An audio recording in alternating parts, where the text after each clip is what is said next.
our dear viewers, and welcome to a new edition of Body and Soul. In today's edition, we are going to talk about the mechanisms for overcoming the crises.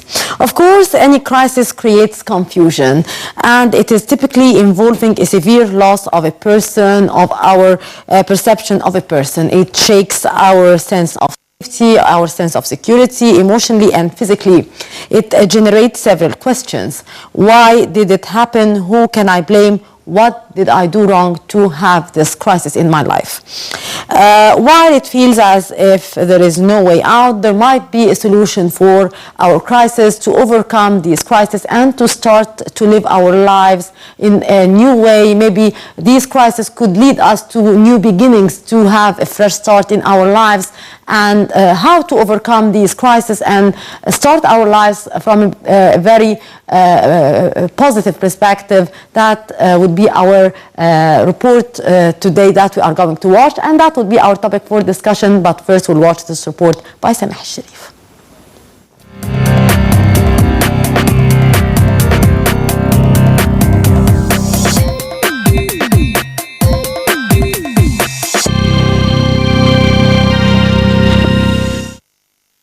Overcoming crises. Reactions to a crisis or traumatic events vary considerably from person to person. Symptoms and reaction times are different for each individual. Researchers say people undergoing a crisis or dealing with aftermath of a disaster are normal, well-functioning people who are struggling with the disruption and loss caused by disaster. They do not see themselves as needing mental health services and are unlikely to request them. Because of this, it is important that those treating individuals undergoing a crisis learn to recognize the common reaction to a traumatic event.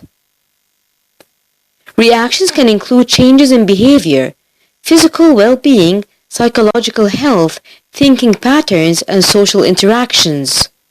They describe several characteristics of individuals currently going through a crisis or traumatic event. People first begin to recognize that there is a threat. Next, these individuals discover that the stress and trauma of the event cannot be dealt with using existing coping skills. People then begin to experience fear, confusion, and stress.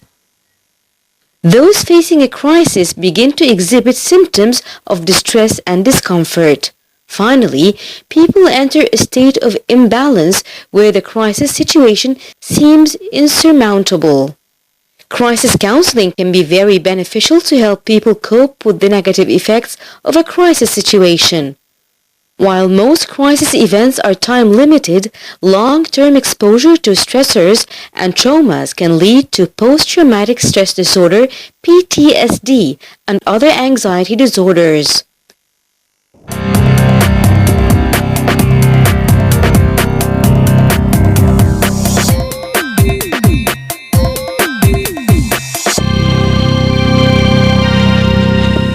Welcome back, our dear viewers, and as we have been talking about at the beginning of the show, that we are going to talk today about the mechanism for overcoming crises and what's a real crisis that a person could be facing in his life, and how to face that crisis that might change his character and maybe his lifestyle as a whole. To shed more light on that topic, we are very much delighted to have our dear guest in the studio, Dr. Bara Gassim. She is a clinical psychologist and writer. Hello, Dr. Bara. Hi.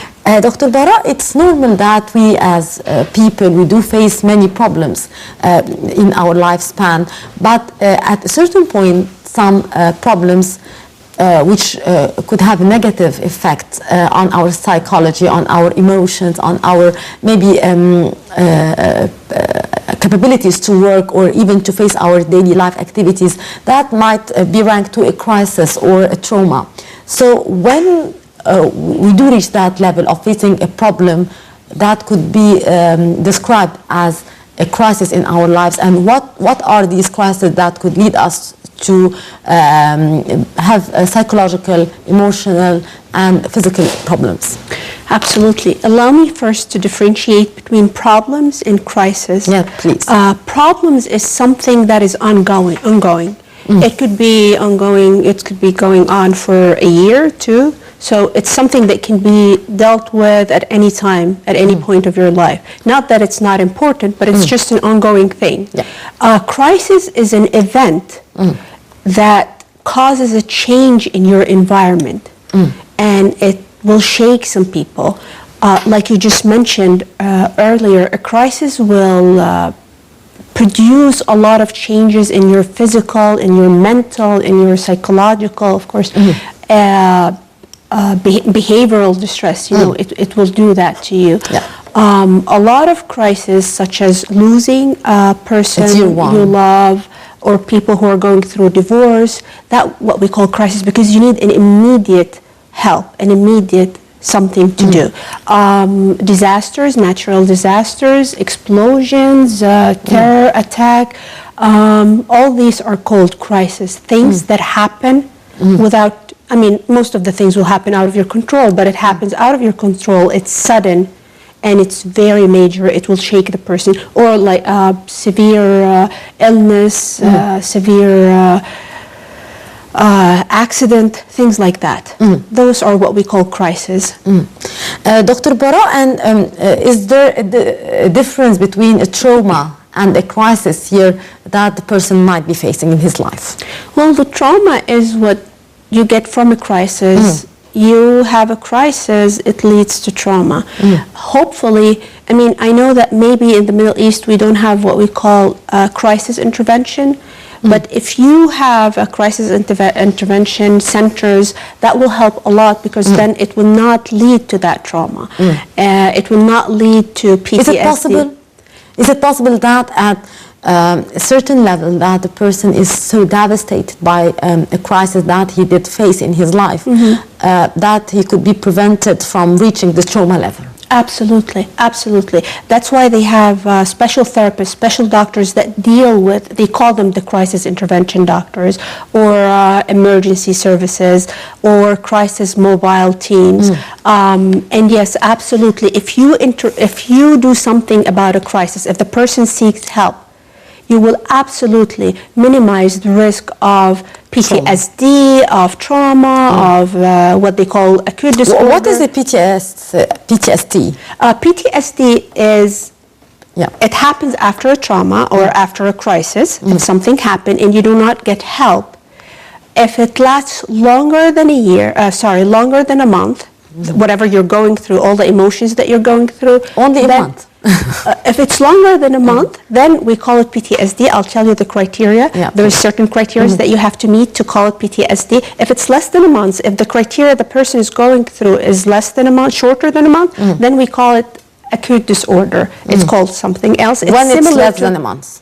I mean, if a crisis happened, and you're going through nightmares, you're going through, you're unable to eat, you're unable to function, you're unable to sleep, you're so afraid, you're angry, you're irritable, you're not functioning well. If those symptoms go for less than a month, then we call it acute disorder. If it lasts longer than a month and it starts affecting your life, your daily life, your work, everything for longer than a month, then we're talking about PTSD, post-traumatic stress disorder. It's something that happens after an event or a crisis. So like I said, flashbacks, things that you can't control. Sometimes like a voice, a smell, a scene, a place will trigger like fear, you know, flashbacks. People will get scared, people will get angry. Some people, they try to avoid people and they try to avoid going out and they stay at home and do nothing. So it will really affect the way of living. It will affect their daily life. That's why it's very important to get help as soon as possible, as soon as you go through crisis, so you don't have to suffer, because PTSD will later on lead to other stuff such as depression. A lot of people, if they don't have good coping skills, they'll start drinking, they'll use drugs. So it's really serious. And like I said, it will stop you from functioning and having a normal life. And I don't think that anyone should, if there is help and you can do something about it, you shouldn't be suffering and going through these bad symptoms. Dr. Bara, unfortunately, many people are not aware of that here in Egypt. We do know that we are suffering. We do know that we are facing a crisis in our lives, but we might be saying to ourselves, no, I'll pass that. It's normal that if I'm losing a dear one, or I've been divorced, or I'm facing a severe trauma or a crisis in my life, that I will be suffering, then I'll be okay and everything will go smoothly and I'll be back to normal. Do you believe that this is a possibility, that we do just leave ourselves to be back to normalcy one day, or maybe we would never be normal or as we were before? I love the question. It's very important to really ask for help. And we need to learn that in the Middle East. Why should I suffer if I can go and get help for my problems? Why should I go through some of the symptoms that I mentioned if I can talk to someone and they'll give me tools to handle my issues and problem? Sometimes some people, they're able to deal with their problems. They're able to deal with crisis. It depends on the support system, if they have people around them that is supporting them, if they have... Is it enough just to have people around? No, it's not. It's not. But because sometimes just it's, like a painkiller. Absolutely. Once we are surrounded by people, maybe we are laughing, we are talking, but once we are by ourselves, once we are alone, maybe it gets worse. And that's what I wanted to get to. Exactly what you just said. It's like a painkiller that you're taking. And mostly men, actually, and even women, mostly men will think, oh, I'm okay. They'll just push it. I'm fine. Because they need to be strong, and the society, forces them to play that role of, okay, I'm fine, I'm strong. You're not fine. Women also, because you have to go through your life and you have to go on, and you have, if you're working or if you're a mom or if you're, a wife or you have responsibilities, life must go on. So no, it's just a painkiller. What you need to do is you really need to accept help from professionals. This is for one. Number two, and what I believe is very important, is in a crisis you can get a short-term help to let you go, to go through it until you go find someone you can talk to for a long term. Okay, that's one. The other thing that I want to say is, if you don't stop, if a crisis happens and you don't stop, your body will stop you. A lot of people, after a while, they'll get sick, they'll get physical problems, they'll get issues, and what I say is, you're just like a sponge. You're taking all this, observing all this, all these problems, and you're saying, I'm fine, I'll deal with it, I can deal with it, but trust me, it's going to leak. Eventually, it's going to leak, and it's going to come out one way or another. Women who are unable to sleep, or they sleep a lot, or having nightmares, they don't call it depression, they call it, okay, I just can't sleep. They put different labels and different names for it, so please don't do that, and try to get help if you can. Dr. Bara, we'll get back to that point, but first we'll take this phone call with Dr. Zainab Shaheen, our professor of sociology. Dr. Zainab. Hello. Hello, Dr. Zainab, how are you? Fine, thank you. Dr. Zainab, we are talking here about how to overcome crises that we might be facing in our lives. From your point of view, what's the role here of the society in order to help the person to overcome the crises that might he be facing in his or her life? I believe that there are stakeholders concerning this issue.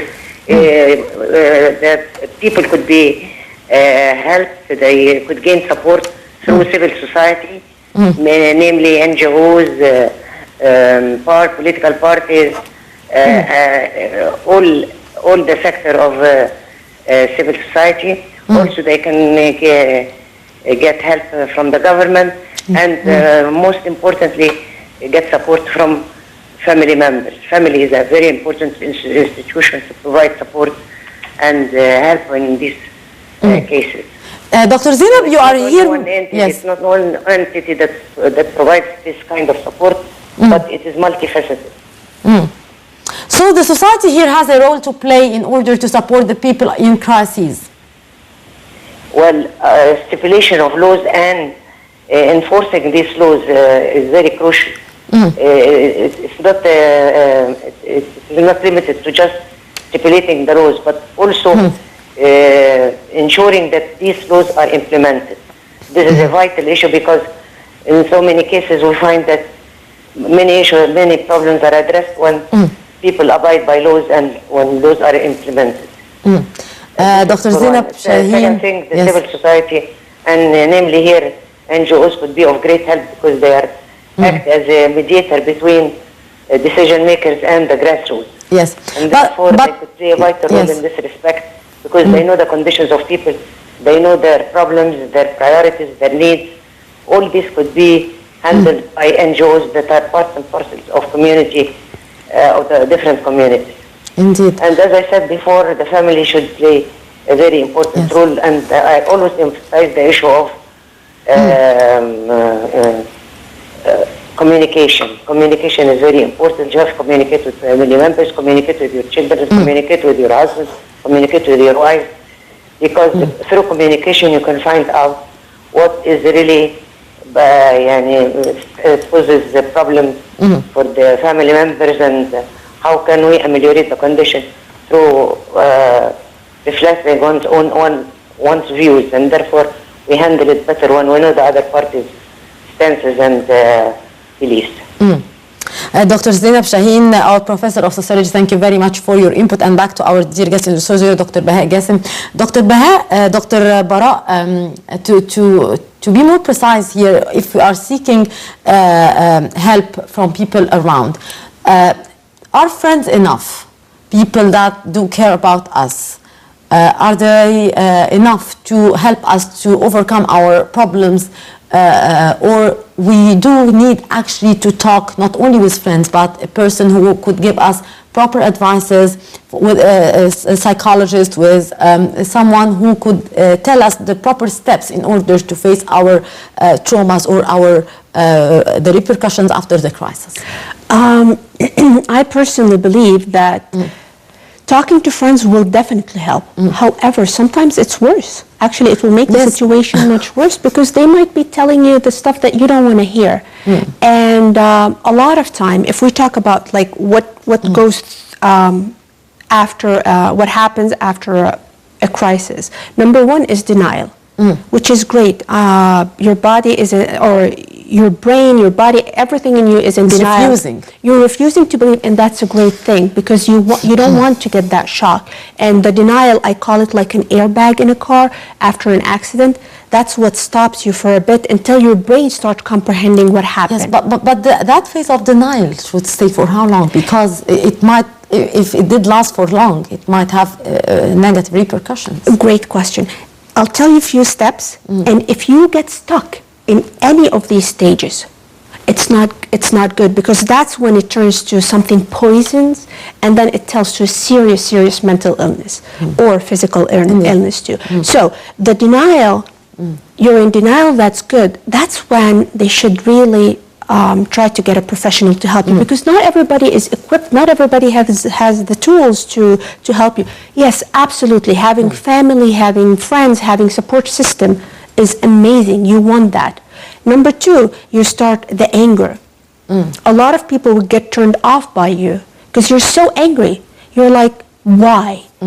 And if we did this, if this happened, if that happened, you know. So those are important stages. And then the bargaining, what they call the bargaining. Maybe if I did this, maybe, and then you go to depression and then acceptance. So these stages.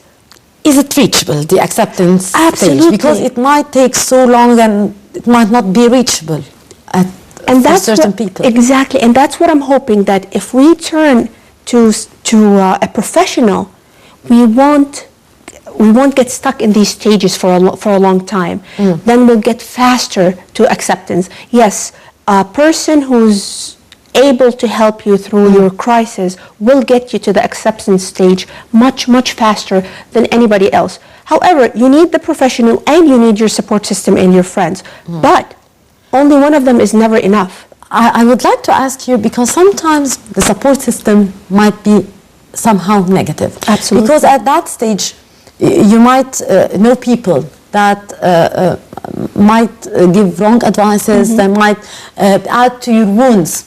Sometimes if you get shocked in some people, they were not trustworthy enough maybe. So you could be in a worse situation because of these circle of friends maybe that you are dealing with. So what's the right proper equation here?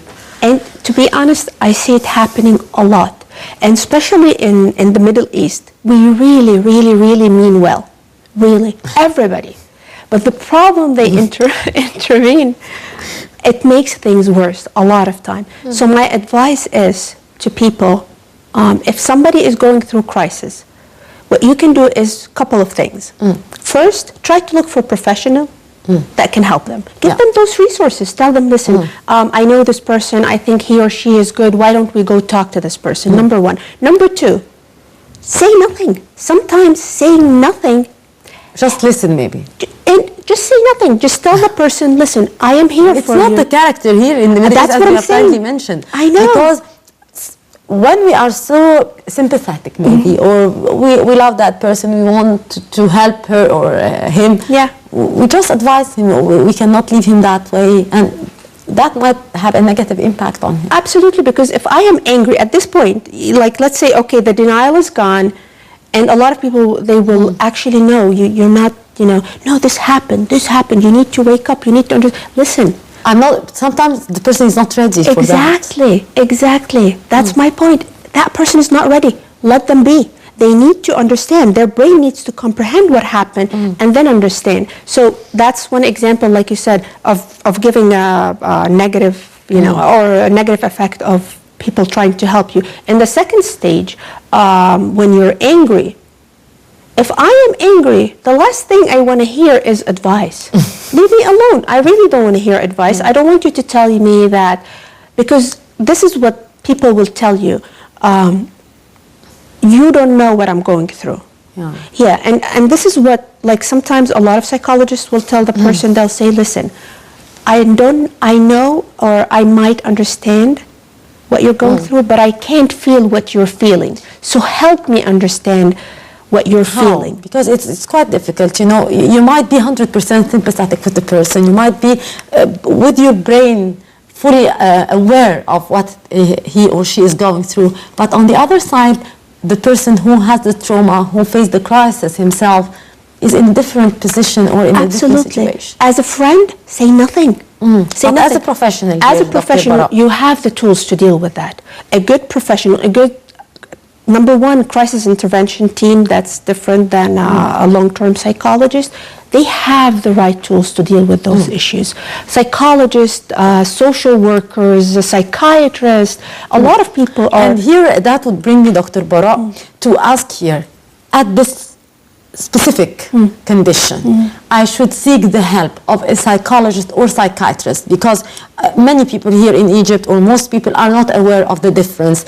And some people do resort to use antidepressant or drugs maybe by themselves in order to start to cope with the crisis that they are facing. So what is the right move here? That's very dangerous, because a lot of antidepressant, and this is what a lot of people don't know, a lot of antidepressant actually, if you... Or tranquilizers, or something to sleep, or any of these stuff. If you have some suicidal thoughts, this will increase your suicidal thoughts. A lot of people in the West who were prescribed or tried to take like antidepressant or things like that, that's when they either hurt themselves or hurt other people, because it increases those thoughts of suicide. Absolutely. Of suicide. So that's why you need to turn to a professional, a professional who will help you.